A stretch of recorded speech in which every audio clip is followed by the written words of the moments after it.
Voilà. Bonjour, bonsoir, ça dépend de l'ère à laquelle vous nous suivez. Je suis Dieu merci Kambalé. Si vous êtes nouveau à la chaîne, je vous prie de vous abonner. Si vous êtes déjà abonné ou pas, n'oubliez pas de nous laisser des pouces bleus. Donc, likez, aimez la vidéo et n'hésitez pas aussi de nous saluer. Ne fût-ce qu'un petit commentaire en dessous de la vidéo, ça va nous permettre de nous soutenir et d'aller à l'avant. Et juste après l'intro, je vous retrouve pour cette formation.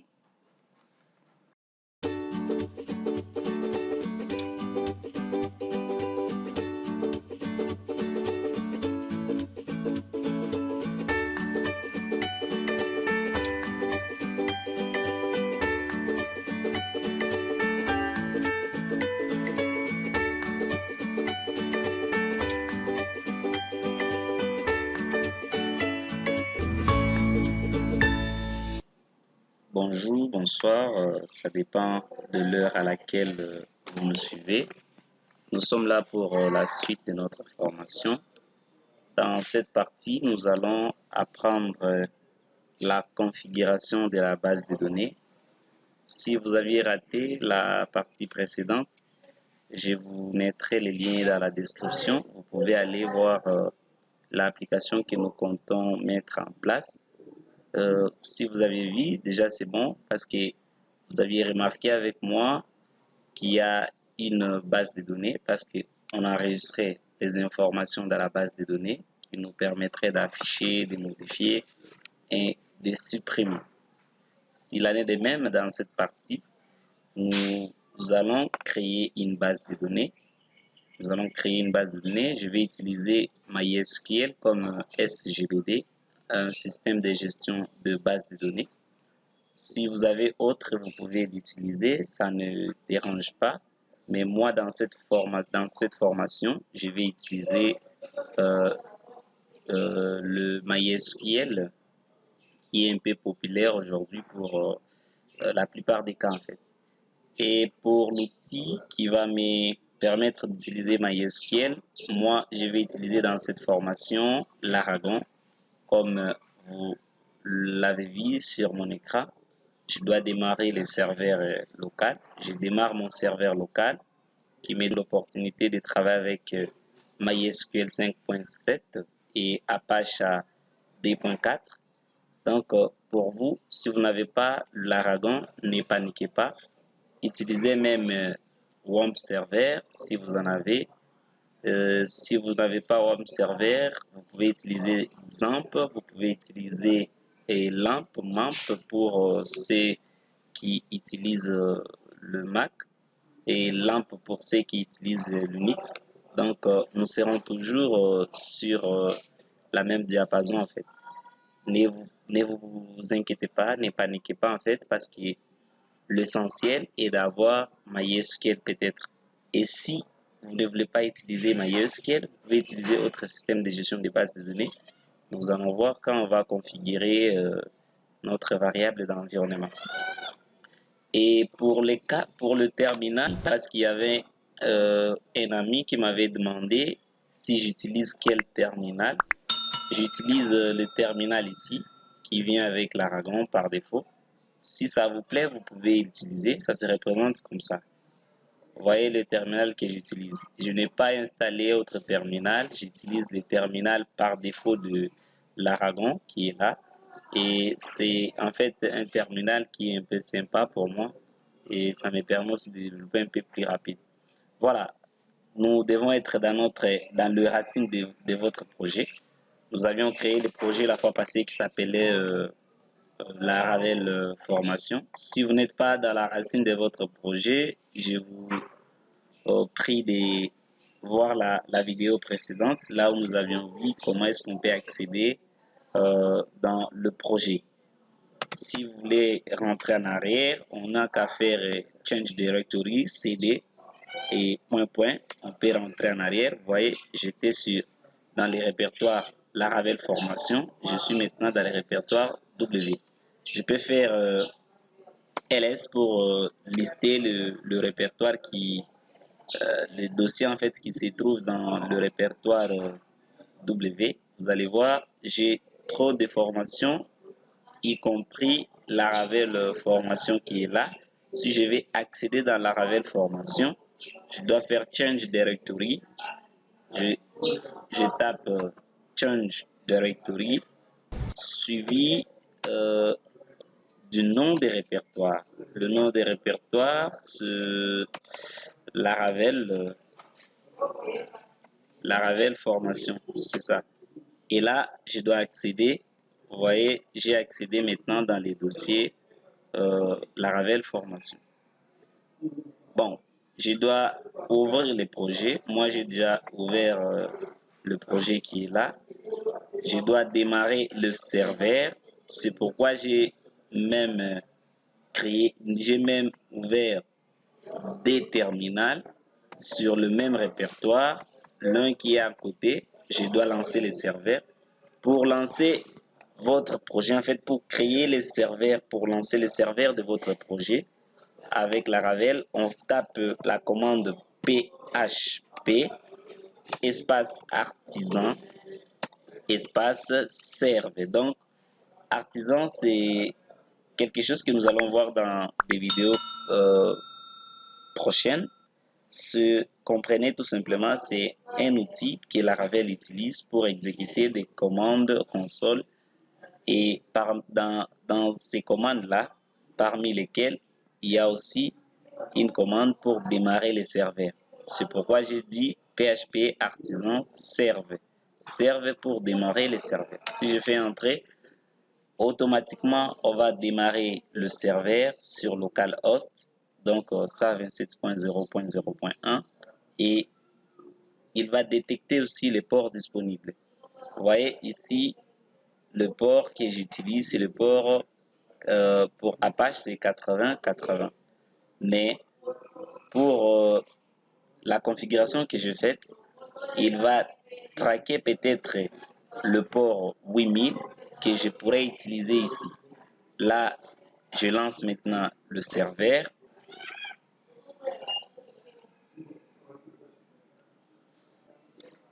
Voilà, on a démarré le serveur. On dit j'utilise PHP version 7.4.16. Le serveur, on a démarré mon projet sur l'adresse ci-après. http://127.0.0.1 Donc, si je vais accéder, si je vais lancer mon application, je dois taper cette adresse sur la barre d'URL ici. Bon, pour moi, j'appuie CTRL sans lâcher pour qu'on me donne la possibilité de cliquer sur les liens. Je fais clic gauche et directement, on va lancer maintenant le projet au niveau de mon navigateur par défaut, en l'occurrence Google Chrome. Et je tombe bien dans mon projet Laravel. Voilà. L'idée maintenant dans cette partie, c'est de créer la base des données. Avant tout, on doit d'abord configurer la variable d'environnement. Je pars au niveau de mon projet, je prends le point inv ici pour configurer la variable d'environnement. Si je descends, vous avez vu, il y a plein de configurations. Cette partie, ça concerne l'application. Il y a même, si vous êtes en local, vous allez indiquer local ici. Si nous étions sur un serveur distant, ou soit un serveur en ligne, on allait indiquer l'adresse du serveur. Ici, c'est le nom de l'application. Si je descends en bas, on me dit DB Connection. Donc, la connexion à la base des données. Quelle connexion que vous voulez utiliser. Si par exemple, vous utilisez MySQL ici, vous n'avez qu'à changer en fait les configurations ici. Ici, on me dit j'utilise MySQL dans l'adresse localhost ici, comme que j'ai lancé mon serveur. Vu que j'utilise MySQL, le port que moi j'utilise par défaut c'est 33 06. Le nom, ici là on a dit database, DB database, donc c'est le nom de la base de données. Moi j'ai dit on va appeler notre base de données Laravel formation. Comme ça. Donc, on dit Laravel comme formation. Le username ici, ça dépend. Si vous avez configuré l'utilisateur dans votre MySQL, vous devez renseigner les noms utilisateurs. Et ici en bas, on dit DB password, donc database password, le mot de passe que vous avez mis pour ouvrir votre MySQL. Dans mon cas, le nom utilisateur par défaut c'est root. Le mot de passe, il n'y a rien. Je n'ai rien mis comme mot de passe. Mais je dois créer la base de données appelée Laravel formation pour que ce soit en interaction. Pour que quand je vais taper une requête dans mon projet, ça aille chercher la base de données en question. Je dois, pour vous, vous pouvez utiliser le PHP-MyAdmin, mais moi, je préfère souvent utiliser mes histoires toujours en console. Il n'y a pas de problème si vous créez une base de données à travers ici, en accédant à database. Et si je fais par exemple database et que je fais suivant, il n'y a pas un problème. Il n'y a pas de problème, c'est toujours normal. Mais moi, je préfère plutôt créer ma base de données en ligne de commande. C'est que moi, je suis vraiment familier. Je n'aime pas l'histoire des clics-clics. Voilà. Si par exemple, vous dites route, vous mettez les ports, vous mettez le mot de passe et puis vous ouvrez. Bon, moi, j'annule parce que je vais le faire à travers console. Pour faire la console, assurez-vous MySQL est accessible en ligne de commande. Je fais MySQL -u, -i, route, puis il n'y a pas de mot de passe pour accéder dans MySQL. On me dit quoi? Erreur.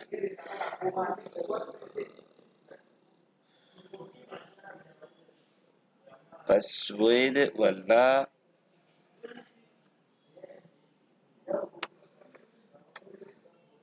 Voilà, j'accède.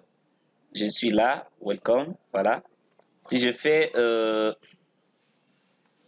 show databases, donc qu'on me montre toutes les bases de données, j'ai les bases de données qui sont là. C'est toute une liste des bases de données que j'ai. Il y a annonces, il y a applications, etc. Mais dans tout ça, il n'y a pas la Laravel formation. Maintenant, je vais créer une base de données appelée Laravel formation. Je dois dire create database, create database comme ça. Je dis Laravel formation. Voilà. Une fois entré, j'ai oublié le point virgule. Voilà, on me dit query OK. Donc, la commande a bien été interprétée avec succès. Je dois dire maintenant show databases. Vous voyez, j'ai maintenant une base de données appelée Laravel formation. Il semblerait que j'ai des bases de données appelées Laravel formation, ce qui m'étonne. Voilà, on va jumper. Je vais dire jump. Je dois descendre parce que voilà. Je dois effacer une base de données. Jump database. Je dis Laravel formation. Je compte supprimer une base de données. Puis je fais show database. Databases. N'oubliez pas les points virgules. Il n'y a plus Laravel formation. Voilà, ça me reste que Laravel formation. Voilà. Je crée maintenant cette base de données. Database Laravel formation. Voilà. Et si je fais show database j'aurai la Ravel formation qui est là. Voilà, c'est sympa. J'ai déjà créé une base de données. Je peux toutefois quitter en faisant exit. Voilà, je vide mon terminal. Je viens de créer la base de données appelée Laravel Formation, comme vous l'avez vu ici, dans laquelle il n'y a pas de table. Si, par exemple, je rentre encore dans MySQL, vous allez voir, j'utilise Laravel Formation comme base de données. Si je fais Show Tables, il n'y a pas de table. On me dit quoi? Active set. Donc, il n'y a pas de table dans cette base de données. Maintenant, notre souci, c'est quoi? Notre souci est de créer un modèle. J'avais dit dans la vidéo précédente que je peux fermer même la variable d'environnement. Je dois créer maintenant un modèle. J'avais dit Laravel utilise le système MVC. Le M qui signifie modèle, le V qui signifie view et le C qui signifie controller. Ça sépare en fait les données, l'affichage et les codes qui va maintenant faire fonctionner l'application. C'est pourquoi, si on veut voir les modèles, je peux aller au niveau de app, ici, il y a modèle. Par défaut, Laravel vient avec les modèles user. Ce modèle user permet de gérer automatiquement, en fait, de gérer facilement en fait les utilisateurs dans votre application pour que les utilisateurs créent des comptes, qu'ils aient des possibilités de modifier leurs comptes, etc. Tout ça, Laravel a déjà fait pour vous en amont. Et si on crée maintenant un modèle, c'est à ce niveau que le modèle sera logé. Je pars lancer une commande pour créer le modèle appelé article. S'il faut lancer, je dois quitter MySQL. Je dois taper la commande suivante. PHP artisan. Souvenez-vous de l'outil artisan que j'ai parlé au début de cette formation. Make modèle. Donc, PHP artisan make modèle suivi du nom de votre modèle. Je dis article. Article au pluriel. Voilà. Si j'exécute, on me dit modèle created successfully. Donc, le modèle a été créé avec succès. Vous voyez ici, si j'entre dedans, il y a maintenant le modèle qui est créé là. Bon, moi, je ne vais pas créer le modèle de cette façon. Pourquoi? Parce que si je crée les modèles, il va me falloir aussi créer la migration en fait. Si vous voulez voir la migration, vous n'avez qu'à entrer ici au niveau de database. Si vous déroulez database, vous allez voir, il y a migration. Par défaut, il y a la migration qui vous permet. Il y a en fait des migrations par défaut, mais toutes les migrations ici concernent le user. Comme vous avez vu, create user table, create password set. Donc, si on veut retourner les passwords oubliés, etc. Toutes ces migrations ici concernent en fait, le modèle users. Moi aussi, je vais créer un modèle directement lié avec une migration qui va me permettre de lancer en fait mes modèles dans ma base de données. Comment est-ce que je vais procéder? Je dois tout simplement, je viens ici pour supprimer ces modèles. Pourquoi? Parce que si je laisse ces modèles ici, on va me donner une erreur. Je dois faire clic droit et supprimer. Je supprimer les modèles articles. Maintenant, je vais relancer la commande, mais en ajoutant un drapeau pour dire que je vais le modèle. Le modèle s'appelle article. mais il y aura un flag-m.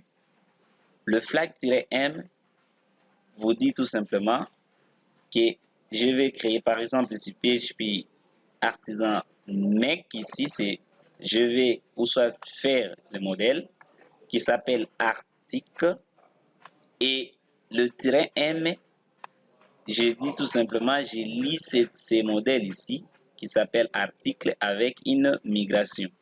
Si j'exécute, on va me dire modèle create.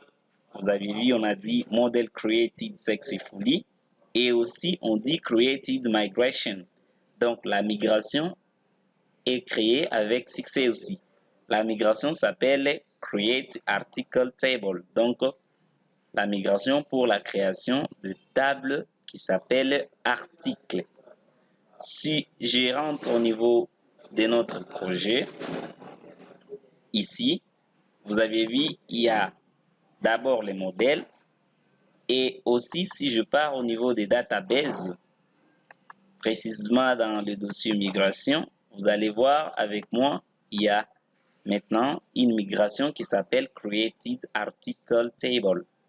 Donc, j'ouvre la migration, c'est dans ces fichiers ici où nous allons maintenant créer le champ qui concerne nos tables. En fait, je suis là, j'entre au niveau de la migration Created Article Table, c'est là où je suis et on m'a ouvert ces fichiers. À ce niveau, nous allons créer les champs. Vous voyez comment on dit schéma created. En fait, Laravel utilise les ORM Eloquent. C'est un ORM qui vous permet de gérer, de faire des interactions avec votre base de données sans taper la requête SQL. Comme ici, on me dit le premier champ qui sera créé dans cette table s'appelle, le champ ici s'appelle ID. Même si vous n'indiquez pas si ça sera auto-increment, mais ça sera auto-increment par défaut. Après, il y aura aussi le champ qui suit, c'est timestamp. Le champ timestamp ici, c'est pour, ça va vous permettre, ça va vous créer des champs. Un champ qui s'appelle created at, qui veut dire la date de création, et updated at, donc la date de modification d'un article quelconque. Maintenant, je vais juste après le ID, j'ajoute, je vais par exemple ajouter le champ title comme ça, mais si vous voulez par exemple ajouter le champ title, vous devez dire table, vous donnez les types, que non, c'est un string qui s'appelle title, comme ça. N'oubliez pas les points virgules à la fin. Et si vous voulez ajouter autre champ, j'ai dit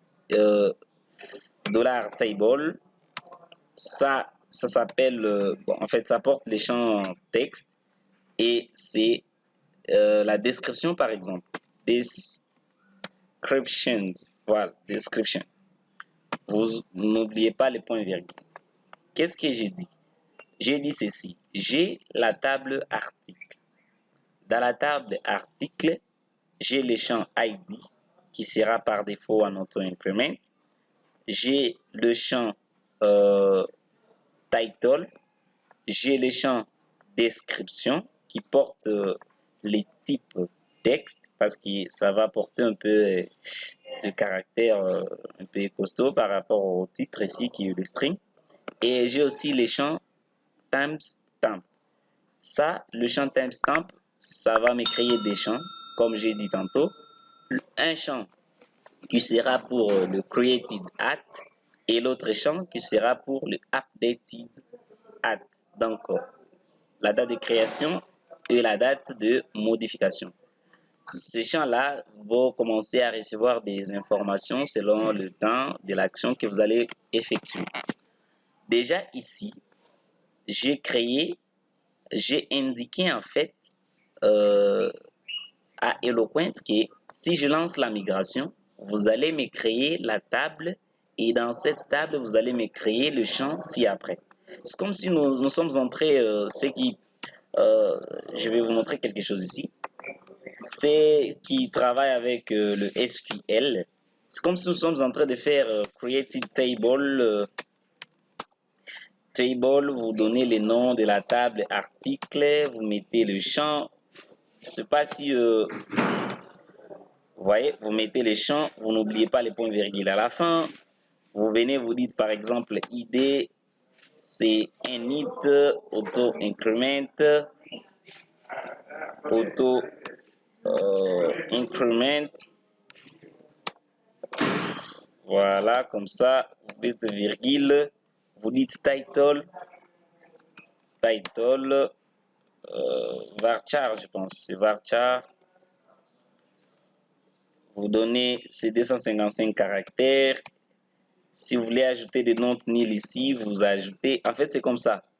C'est tout simplement comme ça. C'est comme si nous sommes en train de taper une requête SQL, alors que ce n'est même pas ça. Mais Eloquent va faire ceci en coulisses pour nous, quand nous allons faire la migration. Voilà, trop de théorie. Nous partons maintenant lancer notre migration. Si je pars lancer la migration, je vous rassure déjà d'avance que ça va créer d'abord la table user, ça va créer aussi les champs concernant la table user. Aussi, ça va me créer la table article. Pourquoi est-ce que article? Parce que j'ai indiqué les champs qui concernent la table article. Ça va aussi créer tous ces champs. Et aussi, il y aura une table migration pour me permettre tout simplement de gérer mes migrations. Voilà. Je rentre au niveau de mon terminal. Je dois lancer maintenant la migration. Qu'est-ce que je dis? PHP, artisan, make, non pas make, mais je dis migrate. Parce que je vais migrer, je vais lancer directement. Si je fais PHP artisan migrate, on me dit quoi? Migration des tables created successfully. On a créé la table user. On a aussi créé la table article. Maintenant, si je pars vérifier dans la liste de ma base de données, si j'utilise la base de données Laravel formation, voilà, je vois l'erreur. Ok, si je fais show tables, vous voyez maintenant, on me crée automatiquement la table article. Ne suivez pas ces tables ici, par exemple la table migration, la table file jobs, ça vient par défaut avec Laravel. Et aussi, on a créé les trois tables qui sont, ça concerne en fait la gestion des utilisateurs. Mais ce qui me concerne, moi, c'est la table article, ce que moi j'ai créé. Ne suivez pas ces trois tables ici, on va les expliquer dans des vidéos prochaines, dans des formations prochaines en fait. Si je fais maintenant desk article pour voir la description de la table article, qu'est-ce que vous voyez? On a créé pour moi le champ suivant. On a créé le ID. On me dit les ID, c'est de l'auto-increment, si vous aviez remarqué avec moi. Et aussi, on a créé le champ title. On me dit c'est varchar 255 caractères. Comme j'ai indiqué au niveau de la migration ici, je crois bien c'est ici, voilà. Et après, on a créé quoi? On a créé, si je peux réduire comme ça, voilà. J'ai dit quoi? J'ai dit tout simplement que la migration, partant de la migration, on va me créer le champ ID. Le champ ID est là, voilà, c'est comme ça que je voulais. Le champ ID est là, c'est en auto-increment. Le title est là, en varchar, parce que j'ai indiqué ici string. Et ça prend par défaut varchar 255 caractères. Et là où j'ai mis texte, et on va aussi mettre texte. Je vous ai expliqué les timestamps ici, que les timestamps, ça va me créer des champs. L'un sera created at et deuxième champ, ça sera updated at. Donc, la date de création d'un article et la date de modification d'un article. Voilà, c'est un peu ça. Nous avons créé notre base de données, nous avons créé nos migrations, nous avons migré et nous avons déjà la base de données. Vous pouvez aller vérifier. Moi, j'ai vérifié avec en fait, mon terminal. Vous pouvez aller lancer ici pour voir si je sélectionne la Laravel Formation. J'ai la même chose ici. J'ai la même chose. Voilà, ce sont là mes champs.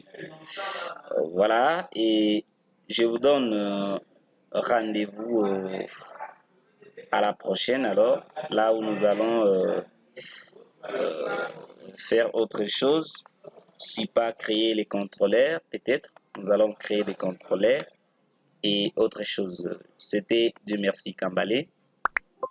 Je te dis merci Kambalé. Je vous donne rendez-vous à la prochaine.